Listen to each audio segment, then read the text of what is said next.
Welcome to Raging Bullets, a DC Comics fan podcast, episode 808.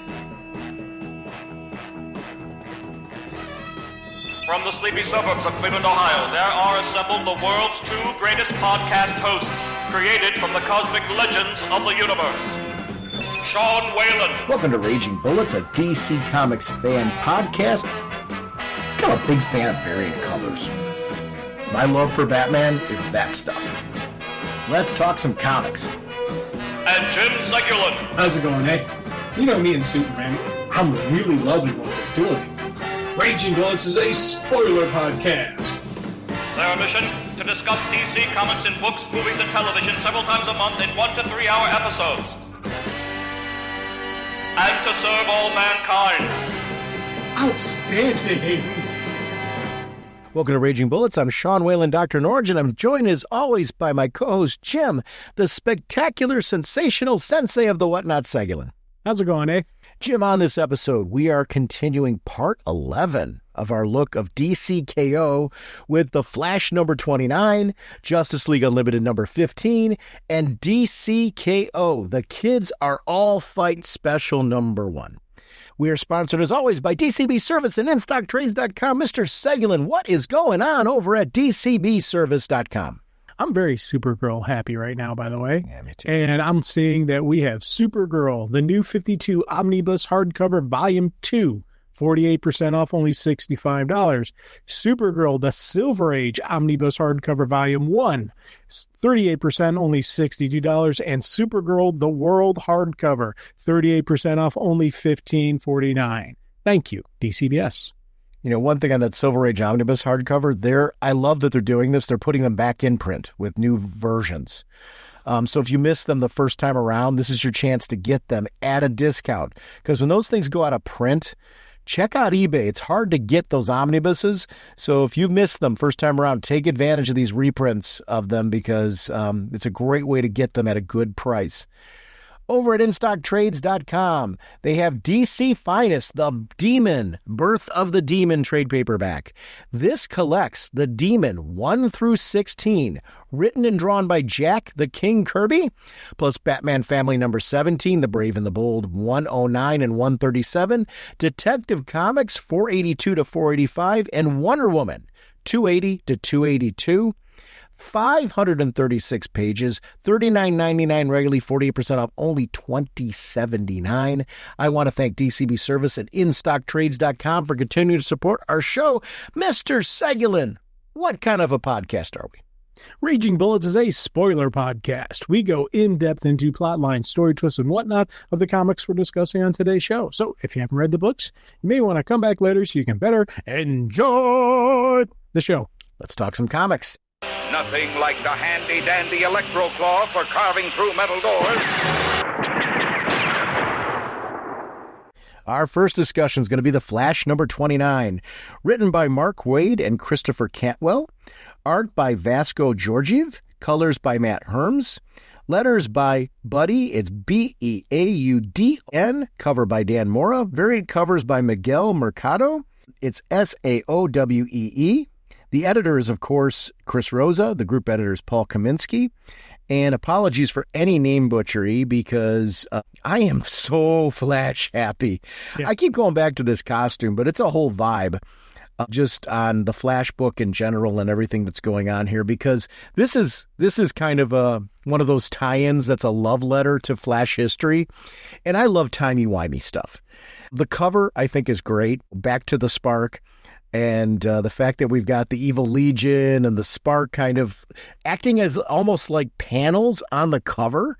Yeah. There's this cover. I'm becoming a Dan Mora junkie. And this is another great Dan Mora cover with great layouts. I love Barton Wally being there. Just everything about this book is working. And I love this Flash logo. I don't think I've talked about that. There's something about the current Flash logo, the way they use the A with the lightning underneath it, that I love that too. And the way the is after the L, it's just kind of it's a cool logo without it over dominating the artwork, if that makes sense. We did a book recently on Back to the Bins where it was more of a 70s style where the logo was so prominent that it actually scrunched down this gorgeous artwork. And you had to because you needed to see the logo because it was a book about the Invisible Man. So you wanted that the Invisible Man to be the draw, but this cover was gorgeous. And you're sitting there going, oh, but like, can't you give us a little more page real estate for that? This, on the other hand, the cover is just inundated with this gorgeous artwork. It just works so well. Well, again, part of it, I think, is modern technology versus technology back then. Sure. Where you could do these overlays and you could do this layering of artwork where the logo can go right over that brilliant work. Yep. So, and again, and everything you were saying, I'm just going to say yes to, and instead of just reiterating it. But yeah, this is a really cool looking cover. I love this. This is another one of those. Okay, what's going to happen here? You're a Dan Mora fan? Oh, big time. Yeah. Yeah, he's a name that when people throw out, I recognize. There's art again. There's some artists where I don't recognize. I can't look at their artwork and say, oh, that's so and so. There's some I can. But he's a name that you say, oh, artwork by Dan Mora. Oh, okay, I want to look at that. So if I hear he's on the book, I'll want to look at it just because I hear his name. There's a couple artists that are like that. And then you throw a writer and an artist that has my name, it has my attention, then I'm 100% going there. Like anytime someone says written by Mark Waid, I'm like, yes. Yeah. It's the phone book. I'll still read it. It's written by Mark Waid. Gail Simone, another name that if whatever she's working on, I will 100% read just because. Flat out. I don't care. Pretty Ponies. Okay, sure. Joshua Williamson. Another name I throw out Joshua Williamson. Yeah, there's Jeremy Adams is entering into that category for me. Yes, he's starting to enter it for me as well. Yeah. James Tynion IV. Another one. Yes. Tom Taylor. Big time. You know what I'm doing a reread of that I'm really digging, and we'll jump into the Flash story. Detective Comics. I've been reading, and by the way, are you caught up to Batman #6? The most recent one with all this. Yeah. So the Batman, big issue, Batman #6, big status quo changing issue for that particular series. And I find that I do that every so often where I'm reading Batman because sometimes the status quo changing stuff happens in Batman. And I got a little behind on Detective Comics. So I went back through it. I'm like, let me go back and read some of this and get like kind of just reignited in it. Detective Comics is a phenomenal book right now. Yes, it is. If you're sleeping on that one, don't get me wrong, Batman's amazing, but Detective Comics neck and neck. I mean, and very different in the flavoring, which is what Detective Comics should be. There is some deep cuts, like deep stories not deep cut, but deep stories going on there where they're messing around in all kinds of cool ways with Batman concepts. And I really am digging Detective Comics right now. It's a good time to be a Batman fan. Yeah, Detective Comics is not a book to sleep on. If you're not reading Detective Comics, read that book. It's really, really good. Anyway, back to the Flash. Central City, we're seeing. I love Wally with the Legion flight ring, but I love that he's thinking through the potential issues of having said Legion flight ring. As far as this might offer some protection, it might not. They might know where I'm at. They might not. There's a risk and a gamble to that whole thing, and I like the danger around this Legion that we're going through. But how cool I love seeing the Flash fly because we're so used to seeing him run all over the place. That's got to be fun when you're a speedster, all of a sudden being able to. And I like the fact that his speed can combine with the ring so he goes even faster. Yeah. Because again, Wally's got such a command of the Speed Force that he can apply that to flight. It's not just running. And I think that was a neat little, oh, wow, that's kind of cool. Because why would he fly if he can run faster? No, he can fly faster. So I like that. And I like that they gave a little explanation in there as well. Just to let people know, anybody who's thinking the same thing I was thinking. Bart and Bart's current illness, as far as time is screwing with him.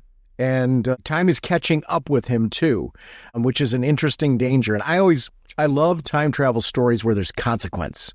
something has happened and there's some consequence and you've got to race against time. This is Back to the Future stuff. When's he going to disappear? And Picture's starting to fade away. Yep.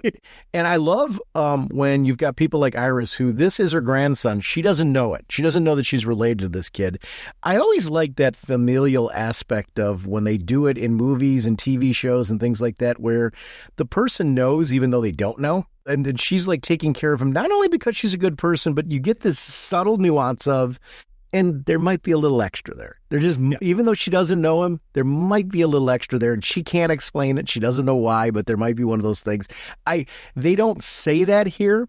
The artwork kind of plays into it in her whole interactions with him subtly. I love the subtle aspect of that. I don't need that in your face. I don't need you to put some dialogue like there's some unspoken thing that she's not saying right now. I don't need any of that. Just do it this way. This is a really good way of handling it. This is a well-done story. I really dig this. It's everything I geek out about in time travel. Wally, when he shows up to see Barry, because he knows that we've got a problem going on here. I love the piece where he's kind of questioning himself in his own role. Like, well, how much of it is, am I just a clone of Barry? How much am I?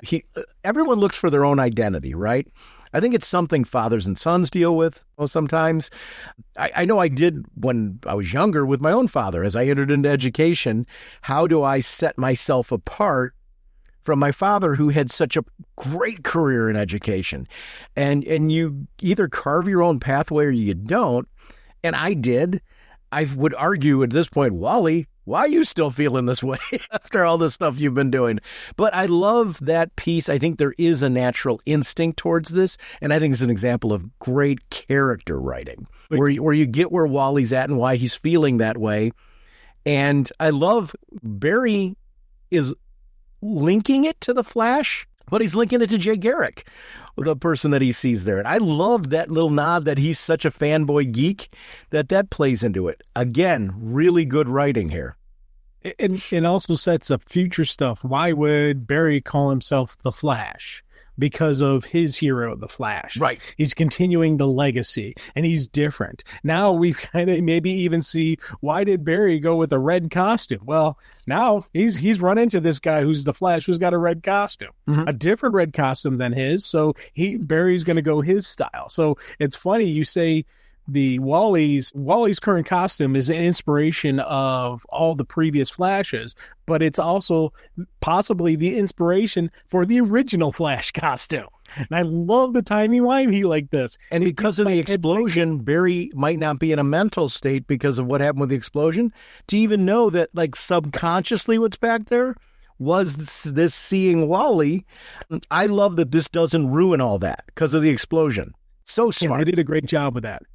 Dreamgirl's appearance in this I thought was really great, and using her. And I like that we've got some of the Legion members who are kind of like, I don't know that I'm drinking all of Darkseid's Kool-Aid anymore. Yeah. She's seen the potential pathway to the future, and she's like, what I'm seeing premonitions of, I don't want to be a part of. And I like seeing that. I thought that was something different. I know. I was very happy with that, because when she first showed up, I'm like, okay, here comes the fight. And she's like, oh no, I'm deviating from that because I've seen the future. Yes. I know what the future is. This is not a good place. And I love the fact that she's recognizing that her fellow Legion is going down the wrong path, but also recognizes that her fellow Legion has been led down the wrong path. That, also kind of implying that maybe there's some good in them.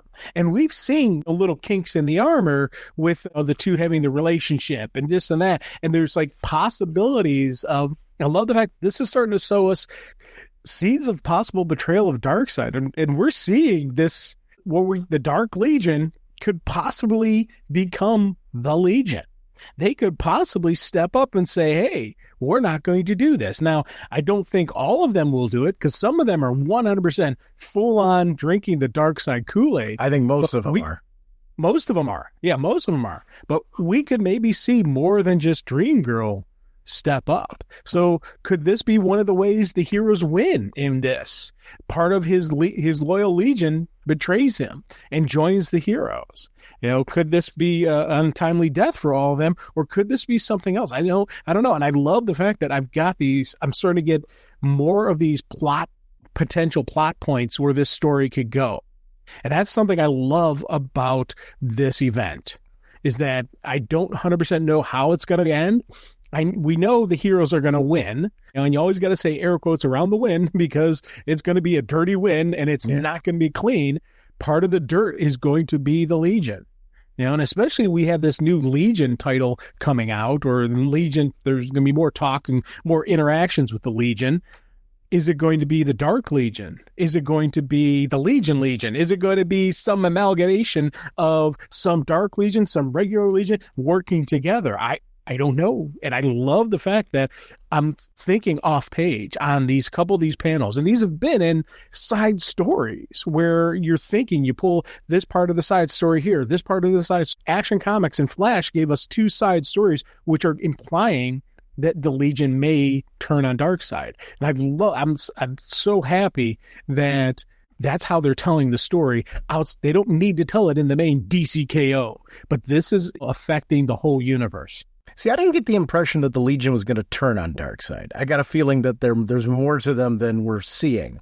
You're talking about the love interest from the Action Comics? I'm thinking of the love interest and then Dream Girl. Mm-hmm. And again, will it happen? I don't know. But I'm in my head, I think we possibly could see some of the Legionnaires siding with the hero. I agree. That I actually 100% agree with. I think we're seeing it here with Dream Girl.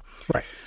Now, I don't think these guys are going to become our Legion, but I think what's going, because I think, I don't know, from a storytelling perspective, I'm hoping that they wrap this up in a way where the Dark Legion's able to come back again in the future to go up against the Legion, because they'd be an interesting foil for them. But I don't know. I'm in the storytellers. I trust whatever they're going to do here.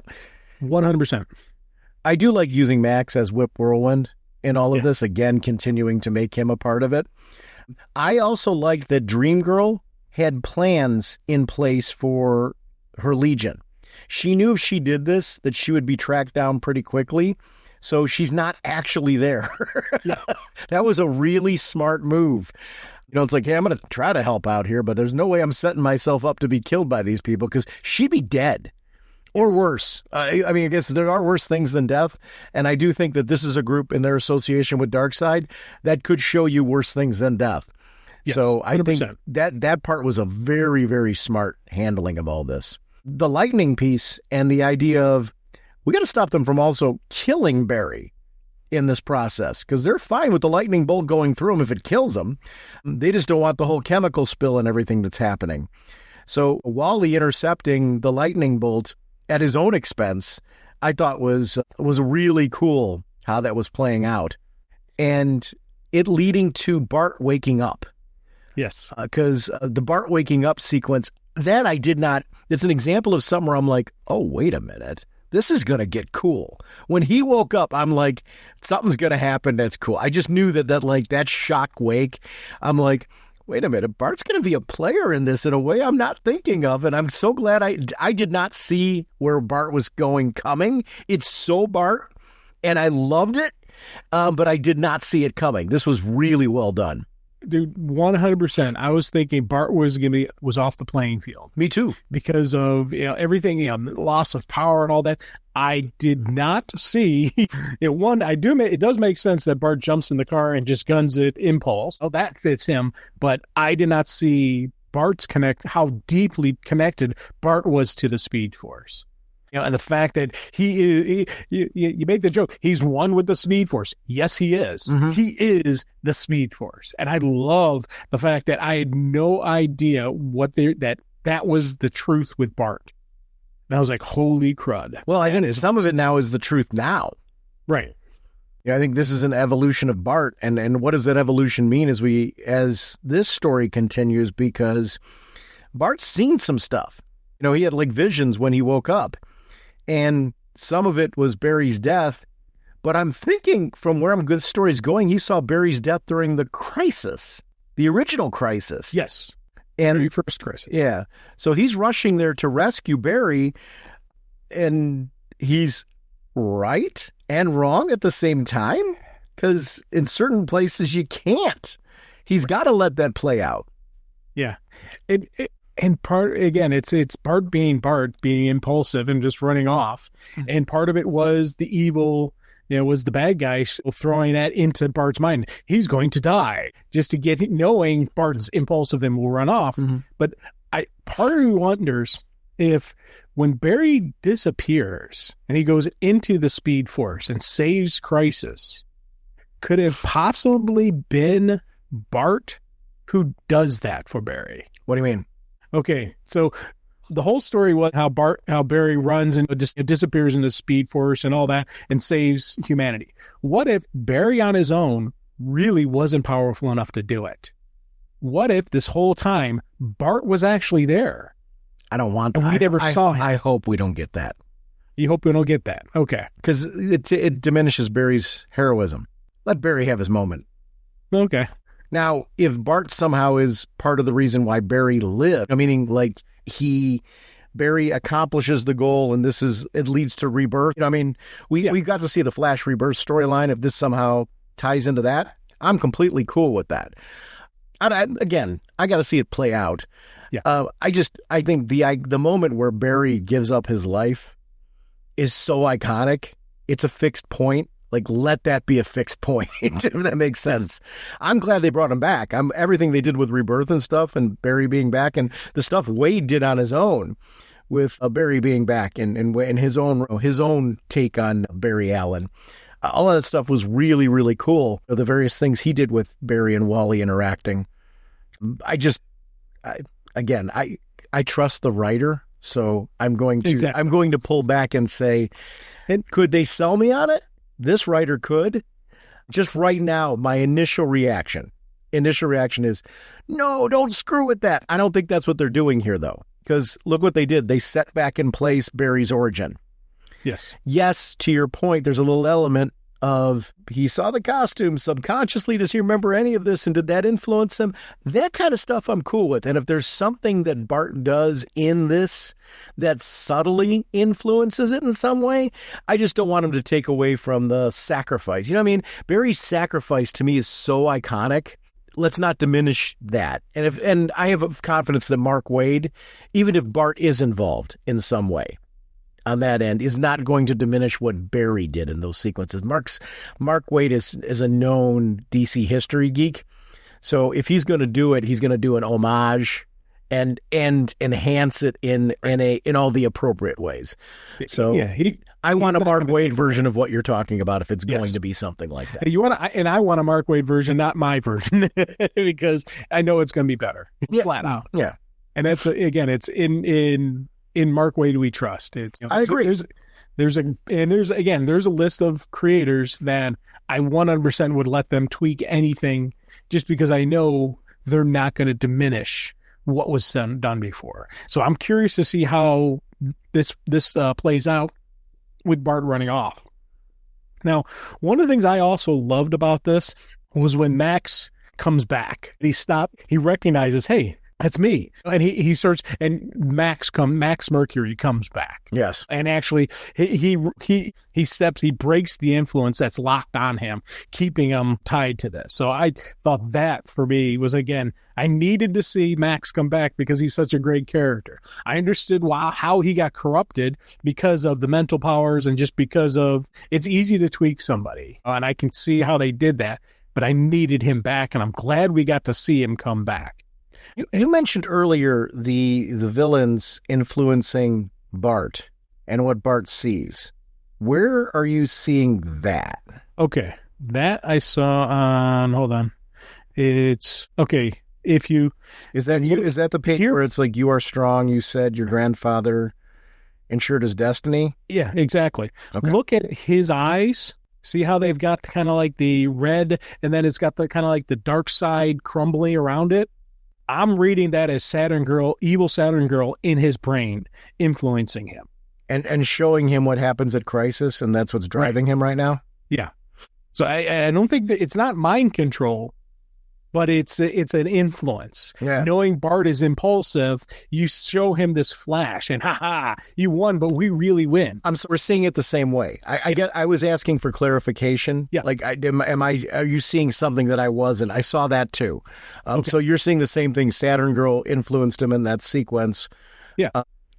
It's interesting, this idea of Bart being this immortal connection to the Speed Force, where he's like saying, I think I might be immortal now, and things like that. This is a lot of what happened with Kyle Rayner becoming the White Lantern. You know what I mean? Where it's like he's more of the souped up Flash. I like this kind of evolution of Bart. Like, what does this mean for Bart? Where are we going to go with this? This is an interesting, I guess what I'm questioning is Bart going to continue retaining this, or does something next issue change that? I don't know. I'm very curious to see what winds up happening with Bart with this. I would love for this to eventually lead to some form of Impulse series again, because I'm loving just the way that Bart's being handled in this book. I would dig another Max and Bart series, and I would want Max in it because I love the two of them together. Max is great in this, and everything about this issue is everything I love about reading The Flash. I love the timey-wimey stuff. I love what they did with the different costumes and seeing what that all looked like. Dream Girl, I think kind of laying out for everybody this kind of pathway, even showing the Legion what they should look like. Yeah. I thought it was just really well done. This is a great issue. Oh, God, yeah. And again, I always love seeing a Team Flash fight where it's multiple Flashes working together. You got multiple heroes. And that's something that the strength of Team Flash, the Flash family, again, really comes out here. And I love the legacies and just that nature of the legacy of the Flash. It's something that I never truly understood and grasped until recent years, that you really see the strength of that. And that's something that really is playing out here, and actually it's taking it to another level. Mark Waid writes really good characters with heart. And when you take a look, Jay Garrick's in the statue, doesn't know what's going on. I love the honesty of, dead, but what about you? I'm sort of dead, kind of. I actually don't know, but I'm still connected to the Speed Force. And I love that they give the little, if you're not reading DCKO, this is what's happened to Jay, the little editor's note, and then just gives this great heartfelt page afterwards with Bart and Jay interacting. I just love moments like that. It's so, when I say homage, that's maybe he honors the characters, I guess is probably the best way to say it. And by getting to the root and core of who they are, I love the Jay's on one knee and kind of going eye level with Bart, and just being that kind of great-grandfather figure. Barry's his grandfather, but being kind of that spiritual great-grandfather figure, so to speak. And I just love the interaction with the two of them. It was such a well put together. I'm a big Jay Garrick geek. Yeah. Going back to my childhood when the Two Earths, and discovering that piece, Jay was always one that stood out to me because of the helmet, and he was a different looking Flash, and oh wow, their Earth has this Flash, and what does he do? What's his whole deal? And that stuff I've always been fascinated by. This is vintage DC. And I loved everything about this issue just worked. Oh, God, yeah. And to your point, it's funny. I really didn't know who Jay Garrick was until we started doing the podcast. And even when we first started doing the podcast, I didn't know who he was. I knew the character, but I didn't really truly understand the character. And it's not until recent years that I really have gotten to grasp and understand him. And the one comment you made about him going down to the knee, that is such a Jay thing to do. Yes, it is. And as a teacher, you've done this many times where you got down to the kid's eye level. Bingo. And it brings a better connection that you have with the kid. And I've done this with some of my nieces and nephews when they were little. It's a great move to do with a kid. And it's natural that Jay would know to do this because that's the kind of guy Jay is. He's not going to talk down to Bart. He's going to talk with Bart. And I love just that artist thing to do that, to make sure they do. And to be honest, they're inside the Speed Force. Who knows how height works? So for him to do that is, again, a great representation of who Jay is. It's also a confidence thing, right? You're taking away the power. Because when you're standing over somebody like that and looking down on them, there is a power move. When you're getting to eye level, what you're doing is you're taking away that and you're connecting with somebody directly at their level. They're at your level. It's nobody is in the power position there. You're meeting them somewhere where you can be real now. Just relax. We're okay. We're both we're in the same spot right now. I loved that. Just such a good move. Before we jump into Justice League, this is a little sidebar. This week was Netflix is no longer buying Warner Brothers. And Paramount is buying Warner Brothers. That's happened. I don't know if you knew that happened this week. No, but that was, I guess Warner Brothers came back and said that the Paramount bid is superior. Netflix is not going to do a counter bid. They've backed out, and big money went to Netflix because Paramount had to buy out. There's this clause they have to buy out a certain amount of the expenses from Netflix. So Netflix made money off of saying no, for lack of a better way to do it. Only reason why I'm referencing it on our podcast in general is you hope. I don't largely care where these companies land. And what I mean by that is you just hope that the merger winds up being a good thing. I feel like nowadays with these streaming service mergers, all I'm seeing is my costs going up. I mean, it's just a reality of it because they're merging and they're putting all this content on there and you wind up paying for a much larger streaming package than you intended to. I've been trying to save money because I'm having trouble keeping up with everything I've got already. And I want the DC stuff. Oh, I want the Warner Brothers stuff, the HBO Max stuff that I've been following. What is this going to look like? Netflix was going to keep HBO in place as it was. What's Paramount going to do? We don't know. They've got the model that they've been following with Showtime, so they could follow suit with a similar model. In this particular case, we'll see where that winds up going. I'm always worried about, and we'll circle it back around and we'll end with this. I'm worried about the comic book division. How do they view that? Do they view that as an important protected resource? Is that something when you do these purchases in both Netflix and Paramount, we're going to run into this. You spent a ton of money, so you're going to want to streamline what you've purchased to best maximize profits. Will they recognize the value in the comic book side of things? Or in their combination of these companies, is that going to be something where they start screwing around and cutting or doing something like that? And you just hope that that winds up being a protected market in some capacity. That's my big concern right now. That's why I thought it was worth mentioning, because I think it's something we're going to be dialoguing about over the next few months as this finally shakes out. I thought we were looking at Netflix. Then I was like, wait, what happened now? And it was quick. It was like all of a sudden, bam, we like Paramount's offers better now. There was rumors not rumors. There was clear stuff going on in the media that the government was kind of going to be taking a look at this whole thing. And what does that mean? And was the government going to nix it? That's not what happened. Warner Brothers nixed it. Yeah. Maybe that was preemptive. As far as what was going on, I don't know. But Paramount's now and they've got a lot of property now when you think about it. Yes. And I'll be honest with you here, because again, I hadn't seen any of this news, so I'm hearing of it first time off right now. Mm-hmm. I am a little bit surprised about the antitrust laws aren't blocking this, or at least slowing things down. Because that's one of the reasons they developed the antitrust laws, was to prevent one place from taking over everything and then jacking up the price, and just making everything impossible for anybody else to do anything. Right. So it's, yeah.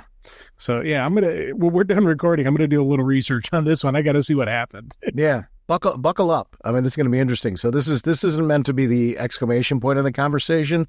It was meant to be the prologue, because as comic fans, we have to be interested in this because they bought the comic company. And so what does that look like for us? And do we have a reason to be worried? I hope not.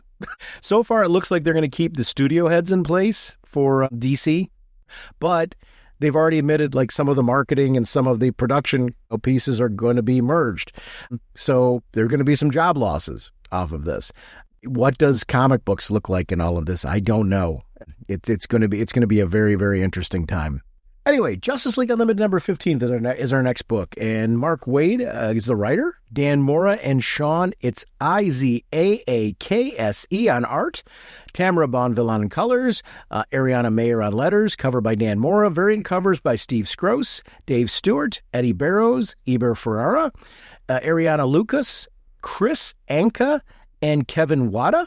Sweater Weather variant cover by Ben Harvey. I love those variant.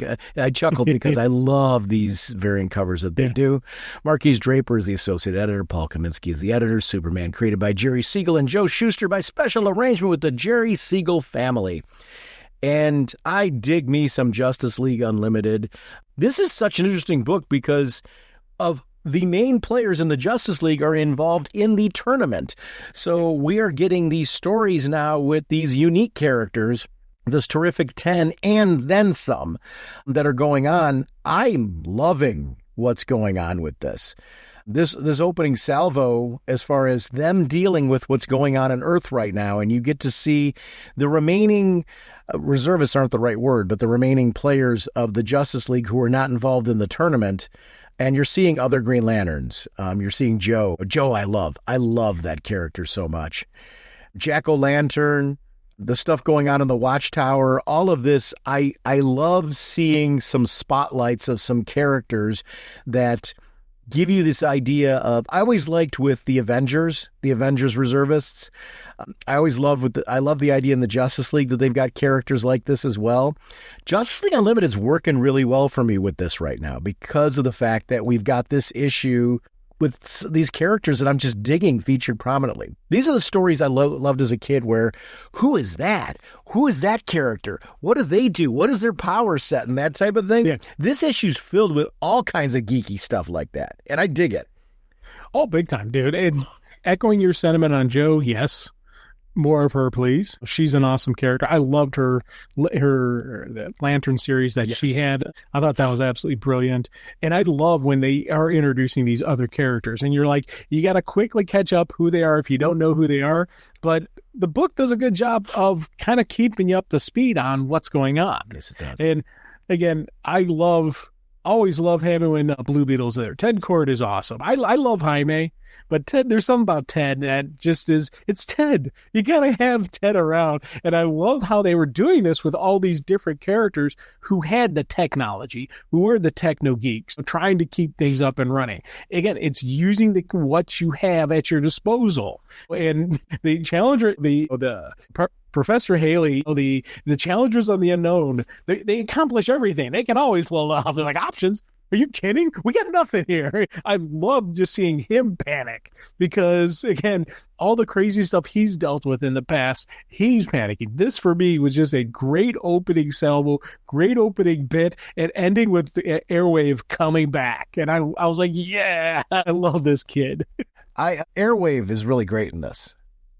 I love this Wave Rider journey that they were on and how they're back on the scene right now. And he brings like that sense of hope, like, oh, hey, I'm finally back. What did I miss? And I loved his arc where things were going sour. And then all of a sudden, this is Justice League, right? There's a sense of hope. Like he's part of the team now and he's here helping out. And I love that squad, in the Watchtower that's with him. It's this who's who of like crazy characters that are associated with this. This is what I love about the current Justice League book is it's a toy box. Yeah. And you've taken out some of your key action figures and they're over in DC fighting right now. So you're like, I want to continue the story over here, though. Who I got? And you're digging in there and pulling them out like, oh, Blue Beetle and Airwave. Why not?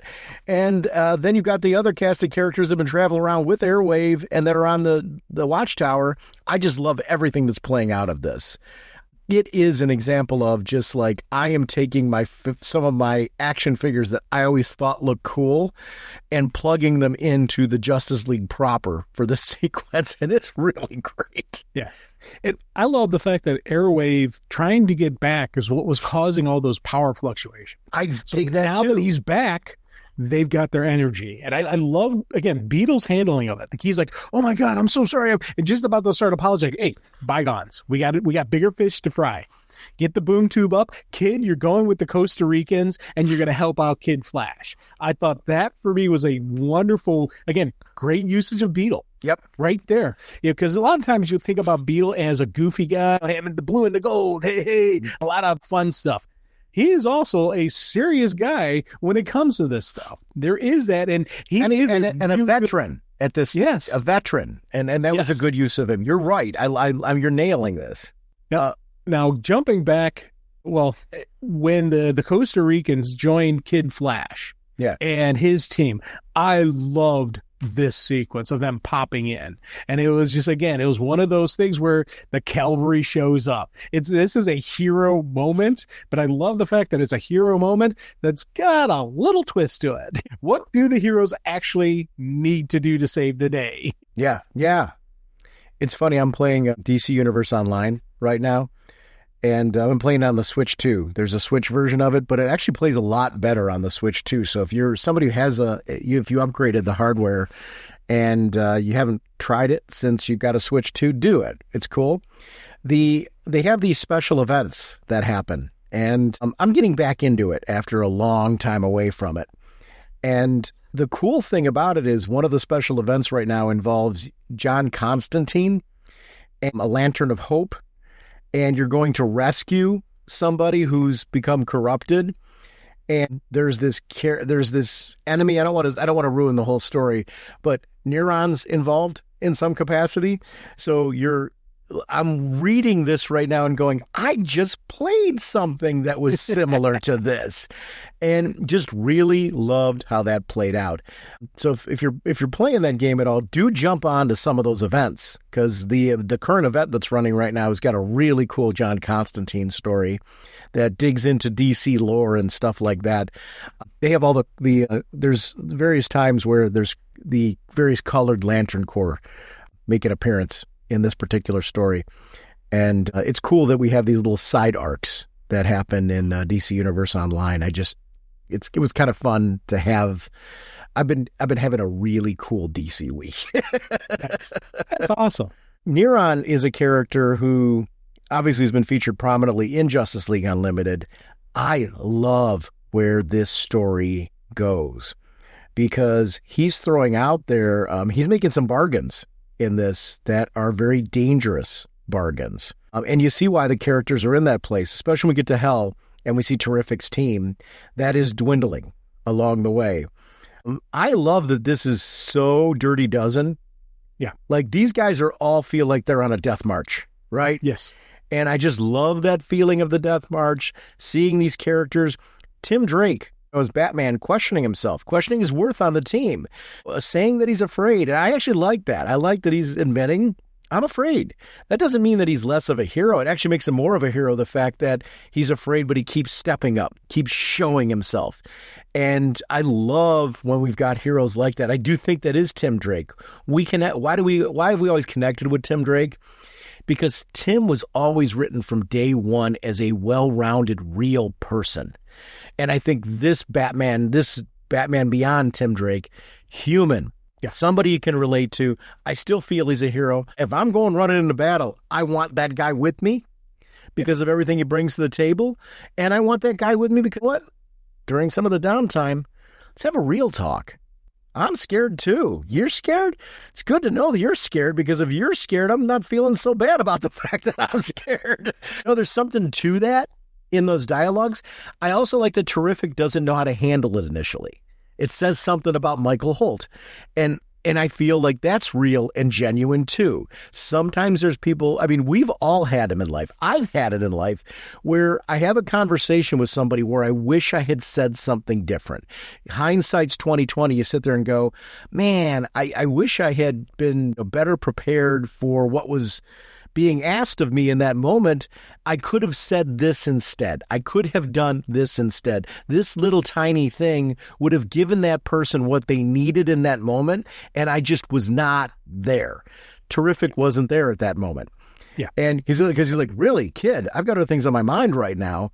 The absolute wrong answer. absolute wrong answer. And I felt that at the time. I love that they didn't leave it there. It came back later. Again, great Mark Waid writing, because that felt like a human moment between those two. And it was written exactly how it should be written with those characters. And then their chaos breaks out because Tim Drake doesn't have to have a chance to have any reaction to that before they've got a giant armored badger coming after them. And I love the sacrifice of Superman here. I did too. Because this is a Superman who doesn't have any hope. So he's just going to be like, this is it.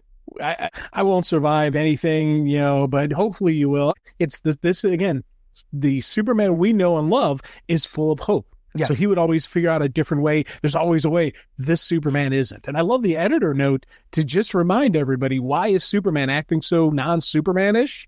Is because he gave up his hope. Yep. And I love that. And again, I love just as the bodies are dropped in, I'm like, man, this is not, it's, you're wondering, okay, who's next to die? Who's next to die is what I was thinking. Not who's going to live. I'm assuming every single one of them is going to die. And I love how Owlwoman's asking if everyone's okay. And they're like, everyone's not okay. Did you see what just happened? And they're like, let's just keep moving. And they're pressing on, but they're losing their symbol of hope has just been taken. Yeah. And it does show what Superman brings to the table, what he brings to a team. And Superman's absence changed the vibe completely. So even though he had lost hope, he was still providing hope just by being there.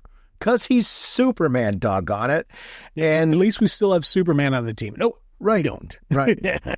And I get why Superman did what he did. And what he was trying to do for the team was benevolent. He might have lost hope, but he was still a kind-hearted individual who was trying to do something for the team. And I love what happened with the Hawk in this one. The idea, I'm going to rescue somebody, and gets pulled in by what I think is one of the coolest little amalgamations. Because when he comes out afterwards and that thing's kind of absorbed into him, what a fierce-looking creature that is coming at them. Yeah. Hawk's badass anyways. Yes. Add the demon influence, you've got a serious problem.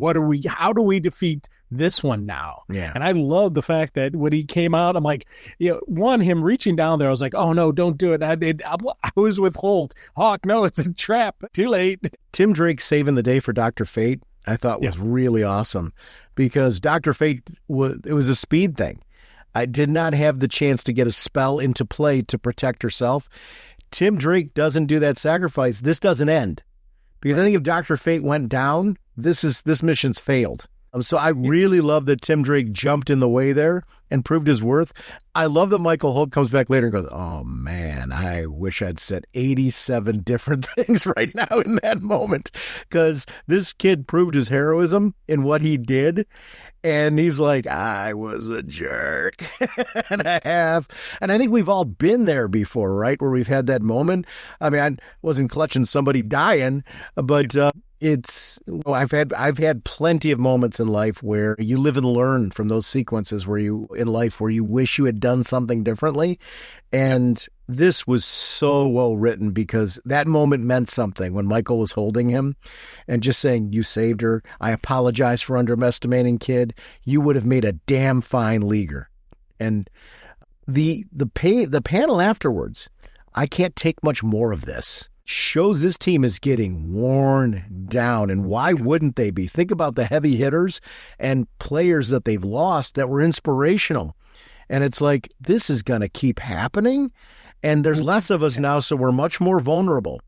Now, and especially now that a lot of their powerhouses are gone. Yes. So now you still have Dr. Fate, who's a powerhouse, but remember, they had to give up something, and they gave up their one bracelets, which made casting their spells easier, which is why she couldn't remember in time to get the spell up before. So yeah, Dr. Fate's powerful, but Dr. Fate's powered down.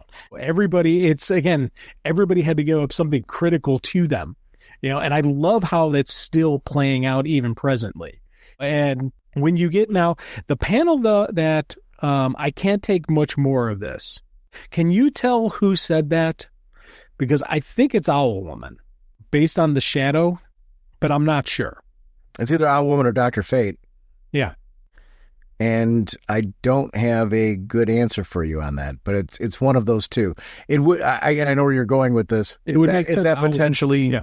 Is that potentially the setup?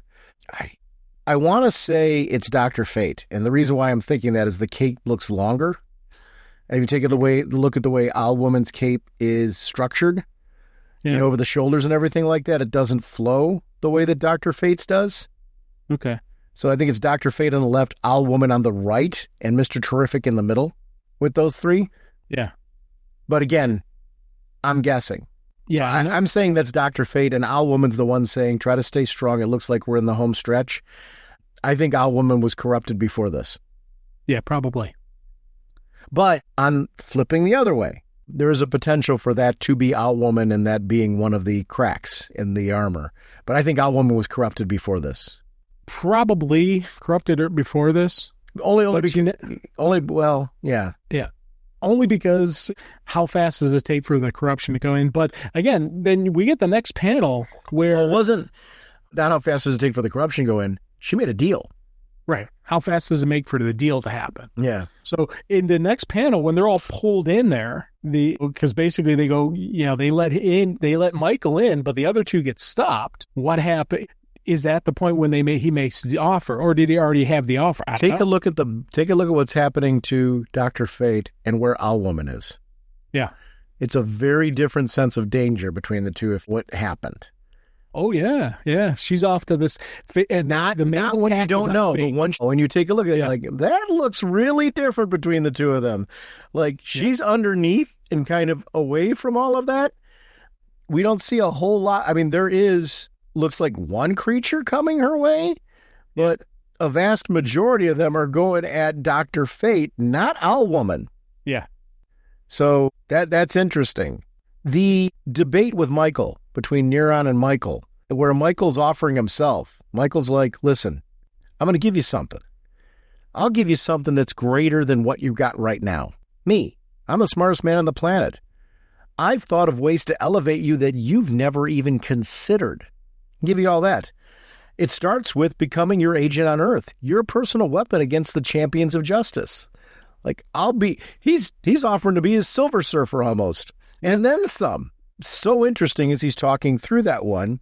It's, unfortunately for you, that spot's already been filled and it was Owl Woman. That's intriguing for me because what did Owl Woman, like, these creatures, like, these are not living, breathing. Is she being given full life? What did she agree to in order to make this happen? And I can't wait for the next issue on this one. This is a cliffhanger and a half. What is her deal? What did she agree to do? I think her apology is genuine. She's saying, I'm sorry, Michael. She's ashamed, but she made the deal. What deal did she make? What I want to know. I love the intrigue of this one. I love Michael's offer because talk about sacrificing yourself. You're giving yourself an eternity of that, right? Because if he's saying, I'll be your guy, you're basically setting up shop that, like, I'm going to be with you forever. So Michael's that giving that he's willing to sentence himself with that.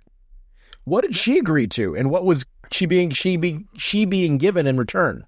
Right. Now, here's the thing I'm wondering. Because last time we talked Justice League, we talked about the possibility that Michael's not the real Michael. That he's one of these timey-wimey displacements, which is part of the reason his brain wasn't firing on full cylinders. Right. Now, assume that that's true. If by this Michael giving up himself, was he expecting that his body would just dissipate and that's how he'd get out of the deal? That's also assuming we were right. Right, assuming we're right. Now, here's the other thing. I'm questioning, here's the thing, with where this is going, I'm questioning myself now. Now, here's the other thing. Remember, Michael gave up the fair play, the tattoo, and also just his own code. So could this Michael, who's cutting the deal, be a Michael Holt who doesn't have that code of honor, who's already thought of a way to get out of his deal with Neron? Yeah. So he's saying, I don't know. And so there's multiple levels. I don't know if this is 100% the true Michael, Two, I don't know if this is the true Michael who's figured out a way to get out of the deal, so he's offering it, but he's lying. Three, is this something completely that we're not even thinking of? And same thing with Owl Woman. Did she agree to things so she could actually have life, but she would be a minion of Neron? I don't know. And again, I love how this thing is playing out with all this. We're sitting there going, what's next? I don't know. What's next? I don't know. I love the fact that we keep saying, I don't know, but I'm looking forward to it. Again, this is an example of how you do tie-ins and do them justice. Is it worthwhile for me as a reader to pick up some of these tie-ins? Yes, you're giving me a hell of a story over here. Like, this is so worth reading. And we're, like, Jim and I, before we started recording, we're mapping out, like, the next few episodes because we're trying to map out from now till the end of the series of DCKO, making sure we hit all the tie-ins. And boy, as we were crafting episodes, basically trying to go in some chronological order for this, it's episode after episode. Like, I want to read those books. I want to read this book. I want to read that book. And they weren't all the main player books. They were the tie-ins, because the tie-ins are starting to get to these crescendos as well. And man, they have been good. This is a heck of a journey. Justice League in and of itself is just nailing it. I mean, this is really a fun read. I love Justice League right now. Big time. This is how you do a flagship book. Our final discussion is going to be the DCKO, The Kids Are All Fight Special #1. Jeremy Adams is the writer, Travis Mercer on art, Andrew Dahlhaus on colors, Dave Sharp on letters, Marquise Draper is the editor, Brittany Holzer is the senior editor, cover by Bruno Redondo, variant covers by Joe Quiones, Chrissy Zulo Uminga, Todd Nock, and Junie Ba. Superman created by Jerry Siegel and Joe Shuster by special arrangement with the Jerry Siegel family. Apologies for any name butchery on these creative teams. This was, again, another thing that I didn't know what to expect from this book. I knew it was going to be a DCKO tie, and I knew Superboy was going to be featured in it. I don't know. I guess I did not look at the preview cover. I didn't realize Cassandra Cain was in this title. Like, this was a pleasant surprise just because I knew I was in on this one because I've just been enjoying the DCKO event. So I knew this was going to be some Superboy. Superboy was staying behind, and I knew he was going to be, and I was excited to see what was going, or Superman, I should say. I keep calling him Superboy. But Superman was going to be featured in this one, John Kent, and I was excited to see more John Kent. This lineup is everything I dig about screwing around with comics. Yeah. Because it goes back to the pieces of his interactions with Donna Troy and the Titans, and just this sense of him wanting to be involved with that team in some capacity, but also wanting to be, he's like, I'm Superman. I can help. I want to help. He does not want to be benched. He wants to be in the fray and helping out any way that he possibly can. And I love that about this character because I feel like he's in that place in comics in general right now. Where does he fit? And I love that he as a character feels the way that we as the reader may be feeling about him right now. Yeah. And I love that this is organically about plopping him back into the storyline. Like, let's make him a player. And what does making him a player look like? I love this issue for everything that's, again, great writing. Let's just embrace where the character's at right now and show how he feels about it. Yes. Good stuff. Oh, God, yeah. And in one, it's funny because I love how he's like, I need to be in the fight. I'm Superman. I've got his powers. I'm Superman. But the logic behind keeping him behind is if everything fails, he's the backup. He is the last line of defense for humanity. Yep. And these kids are also the next generation of heroes. You can't just put everybody on the field in case something goes wrong. You need to have your backup plan. And I love that was the reason why they benched a Superman. And they've seen things going wrong. I mean, it's one of those pieces, too. There is actually precedent here of, guys, on multiple stages, they've planned for us and things have gone wrong. We need to plan in case this goes wrong. You're right. I mean, I think that's nailing it. Sorry, I thought I wanted to add that in. They've actually got, like, sometimes people say that and there's nothing backing it. In this case, oh, no. It's very clear things have gone wrong. Yeah.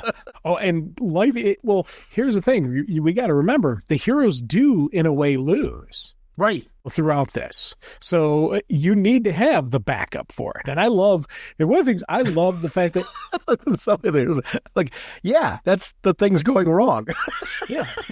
One couple things I liked. One, Cheshire Cat. I love that that's Leanne's code name now. I do too. Because her mom's Cheshire, and it fits her so well. And I do love the boom. Judy Garrick, the displaced daughter of Jay Garrick. So once again, doing some more cool Jay Garrick stuff. This is the girl who grew up with a young Jay Garrick training underneath him, who got time displaced. Fair play. One of the things I really did, I think, is a neat twist with the character, and a really cool way to deal with this is the genius level intellect that he gets from his father, but he's also autistic. So he looks at things different than his father does. He still has that same level of intelligence, maybe even greater. I'm not sure how you're going to compare the two, but I love the fact that he looks at life differently. And then again, Quiz Kid, again, he was a character that I completely forgot about until reading this. I'm like, oh yeah, I remember he was part of that whole displaced thing. I'm like, oh, that's cool. And again, it's funny, on this team, we have two genius level intellects, but they both look at life differently, and they're both best friends. So it's kind of like the Quiz Kid is able to help with some of the areas that Fair Play can't handle because of how he's built, how he is. And I love just how those two, the interaction between those two within one issue. I was like, man, this is absolutely brilliant. This is, again, I loved how these characters are created. This little blip to give you just to bring you up to speed who they are, but also just there's some really cool nuances going on. And you add to it, you got Superman. And you got Cassandra Cain, Batgirl. Come on. This right here is a brilliant story. Yeah. I liked actually the fact that we had both of the Mr. Terrific sidekicks too. I love these legacy characters. And the idea of a next generation of these legacy characters I thought was a great idea. I like that they're friends as well too. That we've already got the two Mr. Terrific's sidekicks being friends and actually needing to be friends because they play off of each other. And it's established pretty quickly in this that the two of them work well together, and neither one is a carbon copy cookie cutter for the other one. It's the opposite. This one's got one set of skills, this one's got another set of skills, and you really need the two of them together to get the biggest bang for the buck. And that part was really cool. The thing that Cheshire Cat did with Roy. Yes. When they're going off, she played up the whole thing. And I love that Roy, she knew that her dad was going to be caught up in did you see that hug? And they say this parenting thing is hard. And I love that this whole thing was a manipulation ploy in order for her to get his badge. I mean, it was so cool because that's very much a teenage kid thing to do. A teenage kid thing to do who's a pickpocket and thief whose mother is one of the greatest assassins in the world. Yeah, it fits her. And again, I love the fact she's like, yeah, I like this. I was planning on leaving about 5 seconds into being here. So she was never going to stick around. She wasn't buying the whole story that the adults gave her that, hey, you guys need to stay here and all that. She was like, we're leaving, And I love the fact that Fair Play identifies Granny Goodness. And in flat out the history that those two have. Yeah. He's like, Granny Goodness is here. We got to stop her. And especially because of the fact that he's escaped that. And I love that it's a panic moment for him because he does not want to I don't want to be captured by her again. And I don't want my friends captured by her. I don't want her doing this to other people. There's a lot of motivation here. And I love them as a team. He's frustrated by this whole thing, and they as a team are talking through a plan to not sit on the sidelines, to do something. They're becoming an organic team where they've shoved the four of us off to the side, but we can't just sit here. We have to do something. The Superman piece where Roy's basically like, listen, not only are you the backup here, I'm trusting you with my kid. If anything happens to her, I'm coming after you. And I've got Ollie's kryptonite arrow, access to that. Just want you to understand, this is my kid again. I did like that point, though, because why Superman? Why should he stay behind? Because we need you. Yeah. There's a strategic truth to all this. I know we went over this, but I love how it's playing out in all of this. Right away, it's not even taking 2 seconds and the kids are already gone and he's got to search for them. Again, this is Superman. He's running to every single little room and he's having trouble finding these kids because of how fast that they've moved. This was, I think, one of the sweetest moments. He, quote unquote, finds them and he's driven to chase after them. When he eventually gets to them, he's interacting with them for multiple panels. And when he goes to touch them, they vanish because they were a hologram that was used because they knew if there's a guy that's going to catch us, it's going to be Superman. Yep. Let's plan for that and lead him on a wild goose chase to buy ourselves some time. So awesome. Everything about that played really well because it put him in a place where, now what do I do? As these kids had already made it down to earth. I just thought that was such a brilliant play. Sometimes when you're having fun, you can have a good time, do things that make you chuckle, and nobody loses. Like, does this make Superman look bad? No. It makes these kids look good. There's a difference between the two in that scenario. And you can have a little bit of fun with a sense of urgency, which is what we get. Because now all of a sudden we've gone to Earth with these kids, and we're seeing some horrific stuff. We're seeing people who are zombified because of what is going on with the control that's being put on them. And the fact that Granny's luring them into these locations and we're getting to see, that to me is, if you ask me, Sean, what is the thing that scares you the most? Anything with the mind. Yeah.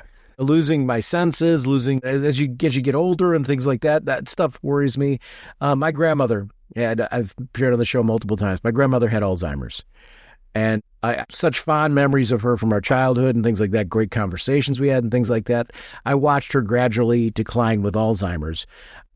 And that stuff scares me just because I saw when she had that period of realization and denial at the same time. When I see stuff like this, I go back to that and go, that's probably the most horrific thing you can do to somebody is screw with their head. Yeah. And when you see it in comics and the way that it's done now, it just hits harder for me because of that kind of thing. We don't have much time to deal with that, though, because granny goodness's people around the scene, I totally forgot that we're dealing with not just her normal Furies, but we've got Wonder Girl, Thunderheart, and Stargirl all in league with them, too, because of what's happened there. This is awesome. And I loved, because again, when we get the panel and you see all of them there, it took me a second to remember it. And then you look at the artwork, those are the only 3 characters that have the red eyes, showing they're under the influence. Yes. So again, I was so happy that the art team did that to make sure people realize that. Because again, these are 3 solid heroes. Critical attention to detail. Yes. And I was like, and again, these are also just, again, 3 solid, real good heroes who they're able to be corrupted by this. Yeah. And I love the fact that Fairplay already accounted for it, for the frequency. And he's like, and periodically throughout the beginning of this, everybody have their earpieces in, making sure they have their earpieces in, because the earpiece is what was protecting them from Granny Goodness's waves. That's what was preventing the mind control of the team. And again, it's not, he doesn't spell it out, but the character wouldn't. The character would just say, make sure I have your earpieces in. And I love that, just that, again, that notation of who this guy is and how he would interact with his team is different than how, like, you and I would have interacted with the team. You and I would be like, hey, make sure you put the earpieces in. They're going to protect you from the mind wave. He just says, make sure you have your earpieces in. Again, it's the nature of who he is and how he looks at life. It's going to be different. And I thought, again, little attention to detail on the creation, on the writing and all that, really fit who this guy is. I thought I was loving how they played this out. Yeah, I do too. I love the way that they introduced Batgirl. Yeah. Because we got that single page where he's talking to somebody and we don't know who. We knew he was looking for help, looking for somebody to help track them down. I don't know when I did my first read through, I must not have paid as much of attention to the cover. I just started getting into reading it. And that's happened sometimes. I'll be honest with you. Sometimes I get into the issue and I go back and enjoy the cover afterwards. That's not uncommon for me when I've already bought something. So and I always love the covers. I pay attention to them, but not always at the beginning. Sometimes I'm like, I just want to get into the story and get going. Flipping the page and seeing it was her, I was like, not knowing I don't know if you knew she was there. I did not. That page flip for me was like, oh yes, I love that it's her. Because I've been digging her book. And because, again, some areas where I'm playing catch-up right now is that's one of the books I'm playing catch-up. I shouted it out when it first came out, and I'm like, I haven't been caught up because of just other reading I've been doing. So I went back to that and I started at the beginning and did a read-through of that as well. Her book's very good. Yeah. And I love seeing her here. I love the idea of getting more of her going forward in potentially this leading to something. This has all the buildings of a team, and I never would have put these two together on my own. Yeah. When I did the page flip, I'm like, oh, if they somehow put these two together on a book, which I think is what's happening here, I'm all in on that. I think there's going to be. I think there's going to be a Teen Titans title with this group. I think this is the building blocks. And 100% hope for that. Again, I want this book. I want where this looks like it's leading. Yeah, and like you, I had the same surprise on the page flip, where because with me in the cover, usually on my second read through is when I really focus heavy on the cover. Yeah. Because again, it's my art read through, so that's when I really focus on the cover. So a lot of times I miss that she was on the cover. So it's like, yeah, I completely missed that because as I'm reading and I flip the page, I see her like, oh, this is awesome. I'm loving these two, and I love the fact that he's sitting there going, you have a super servant, super buff. What I mean, come on, and whatever you want, and I want to see what she cashes in on. Just knowing Cassandra the way she is, I want to see what she cashes in. 4 IOUs, yeah. Yeah, she's got 4 IOUs from Superman. I want to see what she cashes in. But again, I love the fact that it's a Bat and a Superman teaming up, you know? Yes. Yeah, so again, whenever you have the world's finest team up, you're always going to have something cool. With a Superman who's very used to dealing with a member of the Bat family with a little bit of an edge. Yeah. So I like this team up quite a bit. I'm glad they didn't go to Damian. Yeah. Damian would be an easy one to go to. I like the different playing field as far as putting them in there. When we do shift back to Earth and we get to see the battle going on and the way that these kids, especially the Boom's got some more experience than some of the kids on the playing field. I love that she leads Irie into Lashida and is using it. Courtney takes her out because Courtney has, obviously, even though the Boom's technically been around longer, Courtney maybe has more team-based combat experience. I love that we did not see this team just get completely decimated right away. We got to see them at least make a respectable stand before they lost. They didn't get completely dominated, but they lost. And again, you run into the point of they're up against an organized team who's fighting as an organized team versus a team that's just kind of thrown together. Over half of them are the Furies who have trained together forever. Right. So there is definitely a difference. And again, I liked how initially in the beginning of the battle, Quiz Kid was put aside, get this innocents to safety.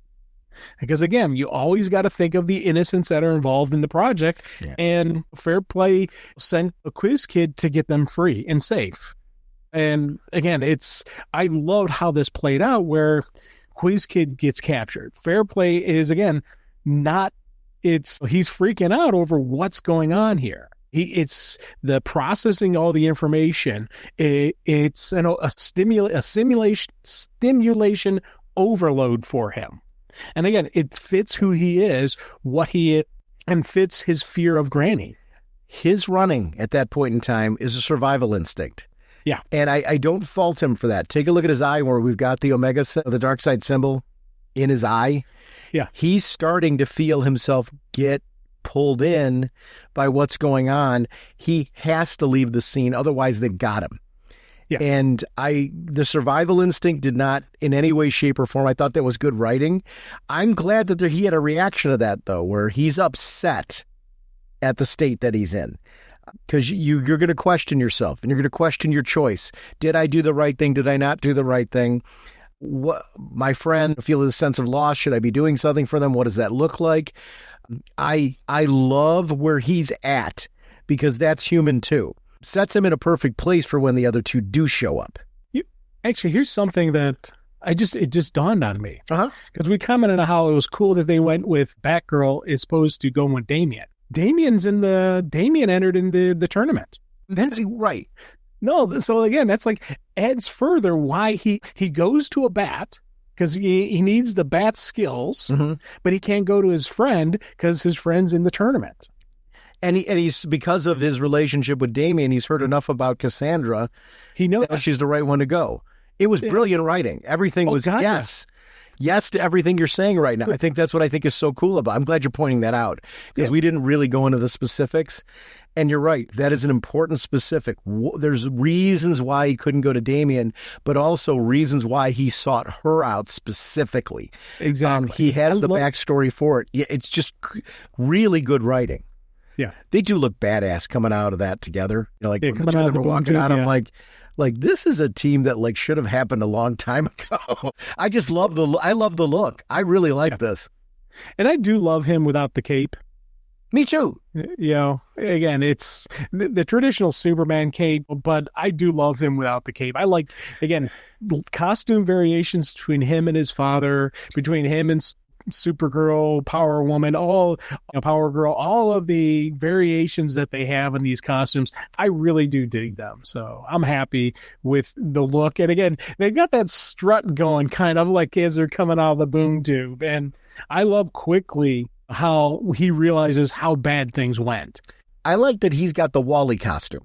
And let me what I mean by that is you can take his costume and kind of mess around with it a little bit and have some fun. At some point in time, another artist can come along and kind of go, and maybe wherever these characters land, maybe that'll happen in that book. Play around with his costume a little bit. Why? Because we can. In a way that you don't want to mess around with Superman, Clark Kent, as much. John Kent, we can kind of have a little fun with his costume. And I dig that. I dig the variation where it's definitely an honoring the legacy of his father, but at the same time, allowing him to be his own character. I dig it. I'm with you right now. I'm normally a cape guy, but between Absolute Superman and the regular Superman book, we're getting a whole lot of red cape. And a lot of cool variations of red cape. Absolute Superman has a really cool thing going on with the red cape. So I don't need any more of that here. This is good stuff. Yeah, and the interaction between John and Fairplay. Once again, John Kent is an amazing guy. I love this character, love who he is. Again, this is a Superman moment. And we talked earlier before about Jay Garrick moment in with the Flash. This right here is a Superman moment. I could see his father doing exactly what he's doing. But again, it's the passion that John's giving to him.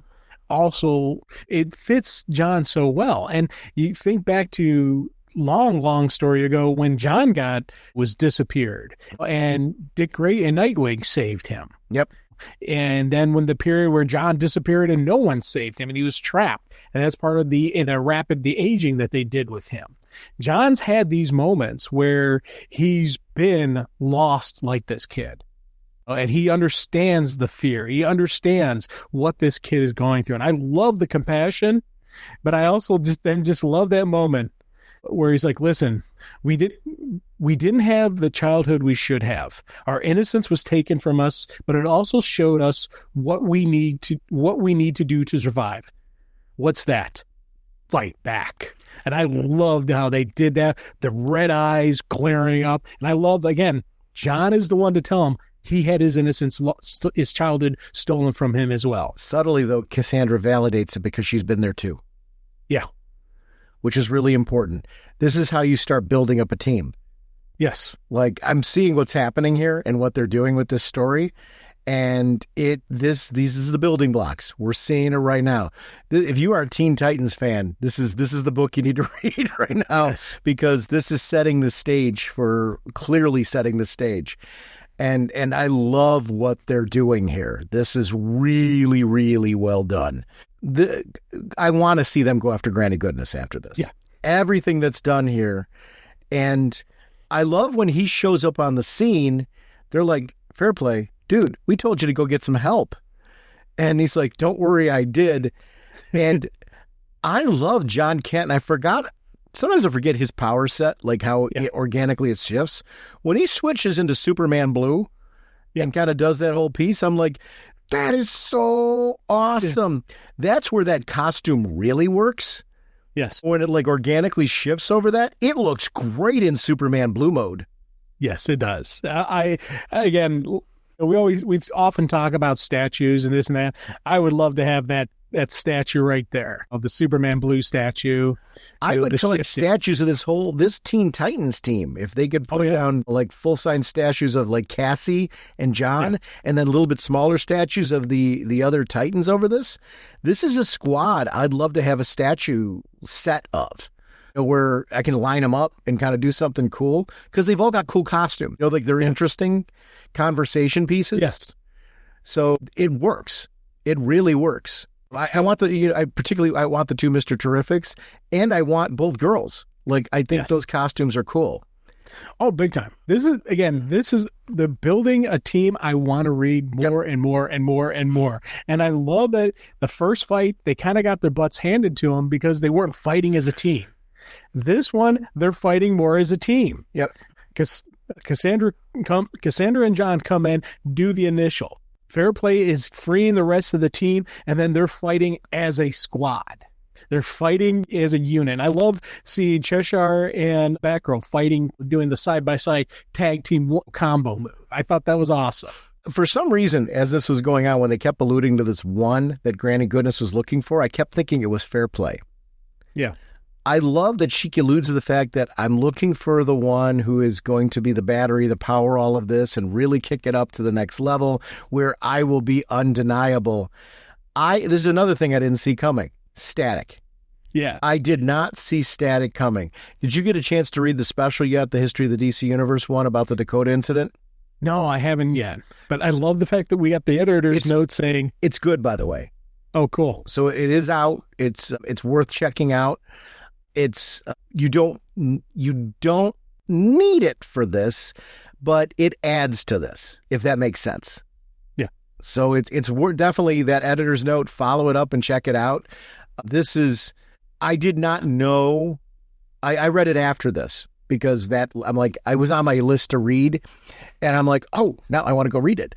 And I will say it's worth it. I won't spoil anything out of it just because it's more fun to read it and enjoy it yourself. But I will say, is that editor note worth listening to? Yes. Yeah. I really liked Static's use here, and the fact that it didn't turn out the way Granny was intending. Like, because she's all gloating, like, well, he just came to me, great idea. He's like, you think that matters? Look what I'm going to do. I'll tell you, one of the things about Granny Goodness, and again, they really capture, like, villains need to have a weakness to them. Yeah. Hers is this arrogance that she has. Yes, it is. And I love the fact that Static played into that arrogance. He's like, oh, yeah, you got that. I sensed it a mile away, and I blocked it with my own. So she's thinking she's going to be able to control him. He's already anticipated that. And I love when the fact, like, you can't destroy my machine. I created the most powerful apocalyptic technology. It's indestructible. Sure it is. Boom. I loved that. I cheered out loud when Static took it down. I was like, this is outstanding. If this is, and I don't know that every player is going to necessarily be on there, if this last page is going to be the new Teen Titans team, yes, please. Oh my God, yes. Yes, please. 100%. Because that's a squad I want to read. Oh God, yeah. Not that, don't get me wrong. I want a Titans book with our traditional Titans team, but I want Teen Titans with this squad. I want to read these characters together. I love that we've got the right amount of newer veterans. Like Yara Flor, Yara, I really like. and I miss her being in a regular book. Having her in this, if she's in a Teen Titans book, yes, please. I don't know if all of these are going to wind up making into the Teen Titans book. I sure hope they do. And that's Courtney's my question mark with JSA and everything.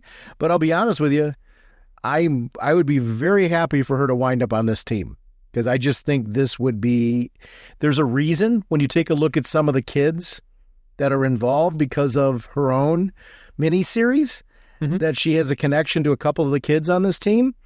I would like to see her continue on in this. That's a hell of a lineup. I mean, a hell of a lineup. It just feels like Jeff Johns did that Teen Titans reboot. And they are not players I would have put in a Teen Titans reboot. But then when you look at them, I've still got that poster of the first cover. It's in my basement, and the first cover of with Michael Turner artwork, I've got that hanging in my basement framed. I just think that's just a great cover. I'm a Michael Turner geek, and I just think that cover was just perfect. I loved that's the original lineup of that team. This has that flavor where, like, I would have never in a million years put this team together, but every time they introduce somebody new, I'm like, yes, I want that person on the team. I want them. I want this group to stay together. That page on the end, I'm hoping it's not a throwaway. I'm hoping that's the team we're getting. Yes, I'm hoping it as well. And like you, Stargirl is the only question mark I have because of JSA. Yep. And Static also. I want him on. I want both of them on the team, but I'm wondering if they're going to keep him on there. And I'm hoping they do. Me too. This team right here is what I want. That to me is like the snapshot cover of the first issue. Put it right there. There you go. We're good. Yeah. Now the fight continues in Titans 32, so I'm eagerly anticipating reading 32 to see how this continues, because maybe we'll get a better understanding. I didn't need anything to draw me to Titans 32. They already had me. Yeah. This converging with that? Yeah, okay, let's go. This is just really, really good stuff. This has been an event. I love that every episode we do with this, I get more excited. And that's what you should feel in an event. And this is a great example of one where specials and tie-ins and things like that all have a purpose. Nothing was thrown in there as fluff. This is universe building. This is universe building. And I didn't know how much I needed. Like, we need a little revamp. Need a little revamp right now. And I feel like this is the appropriate revamp for right now. There they are, all alone except for that old character. RagingBullets.com is our show website that you can find out details about upcoming episodes and current releases. It feeds into Twitter/X. It also feeds into our Facebook fan page. We are proud to be part of a Facebook group community, and I want to thank again all of the great people that post there. Please feel free to post your own blogs, thoughts, news, things that you see that you want to start discussion topics around. I look there first for my news, and I really appreciate the team of people that curate articles and ideas and things just to keep up to date on what's going on. It actually helps with a lot of our future planning as well. Some of the stuff that you're doing there, it puts a lot of things in my mind as far as, I want to talk about that. I want to talk about that. But use it as cross promotion as well. If you are a fellow podcaster or blogger and you want to share, things out that you think might be of relevance to our audience, please feel free to do that. All I ask in return is that you do shout us out, just so that way we kind of all benefit from that cross promotional opportunity. That's also if you have comments on our episodes, corrections, things like that. Please feel free to shout them out there. I like the interactive dialogue. Actually, one of the things I want to shout out is that one of our listener friends caught some audio issues that we were having on a couple of our episodes. And it's something, actually, there was a change in the default settings that I had in Audacity, and it was causing an audio issue where you were only hearing a couple of our episodes out of one ear if you were listening on headphones. So I fixed that for the last episode. I'm going back and fixing there was few episodes that had that issue, and I think there's 3 or 4 that still need to be fixed. I'm going to go back and re-upload all of those episodes so that way our archive copies are in good audio format. But thank you very much for pointing that stuff out. Please use our Facebook group as a way to reach out to us. Also, ragingbullets@gmail.com. Ragingbullets@gmail.com has been our email address since the beginning of the podcast. Please use that to send in comments, thoughts. If you want to shout out something that you want us to talk about on the show, shout it out there. I read all emails on the show. You can also send us an audio comment that way, and I love audio comments. It makes you part of the podcast from an audio perspective. Record yourself a file, send it on in, and we'd love to talk to you that way as well. So please consider participating in the podcast. The About Us section of our show website is where you can find details on how to connect with us on personal social media and gaming platforms. I am a regular co-host on Is It Jaws bi-weekly. We do a film review podcast. Actually, Jim and I just recorded this morning on an upcoming episode in the future where we talk about the Joker sequel movie. So I'm looking forward to hearing some more of that. I will announce on this show when that episode's released so that we can go and join us. But please don't wait till then. Check out Is It Jaws now, or if you are a film fan. It's a great opportunity to hear us with a bunch of guests talking about film reviews. We are sponsored, as always, by DCB Service and InStockTrades.com. Mr. Segulin, what is going on over at DCBService.com? We have Supergirl, the new 52 Omnibus hardcover, Volume 2, 48% off, only $65. Supergirl, the Silver Age Omnibus hardcover, Volume 1, 38% off, only $62. And Supergirl, the World hardcover, 38% off, only $15.49. Thank you, DCBS. Want to shout out once again, DC Finest, The Birth of the Demon trade paperback. This is the Demon 1 through 16, drawn and written by Jack the King Kirby, Batman Family 17, Brave and the Bold 109 and 137, Detective Comics 482 to 485, and Wonder Woman 280 to 282, 536 pages, $39.99 regularly, 48% off, only $20.79. Thank you, DCB Service at InStockTrades.com, for not only supporting us, but a lot of other podcasts. They've just been a great podcast partner over the years.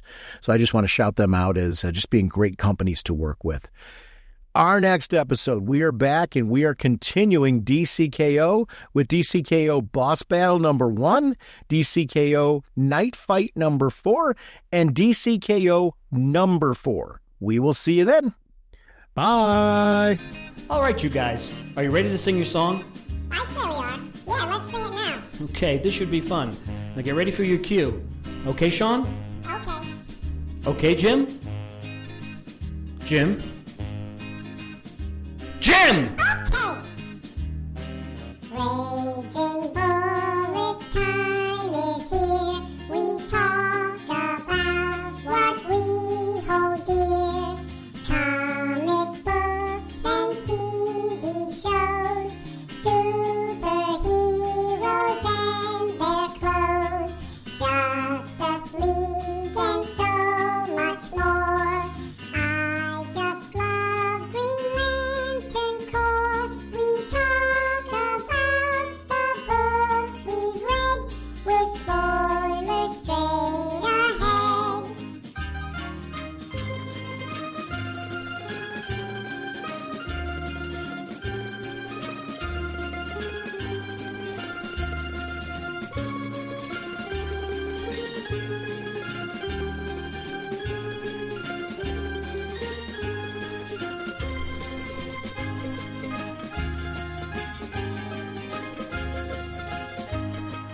Okay, fellas, get ready. That was very good, Sean. Naturally. Jim, you're a little flat there, so be careful. Jim? Jim? Jim! Okay. Justice League and so much more. I still love Green Lantern Corps. DC Comics are what we know. The Raging Bullet Show. DC Comics are what we know. The Raging Bullet Show. Excellent job, guys. Let's sing it again. Yeah, let's sing it again. No, that's enough. Let's not push it. Push it. What is that? Yeah, what are you talking about? No, I didn't mean anything by that. I think Sean, it's right Jim, there. how long do you want the song to go? Look, it's our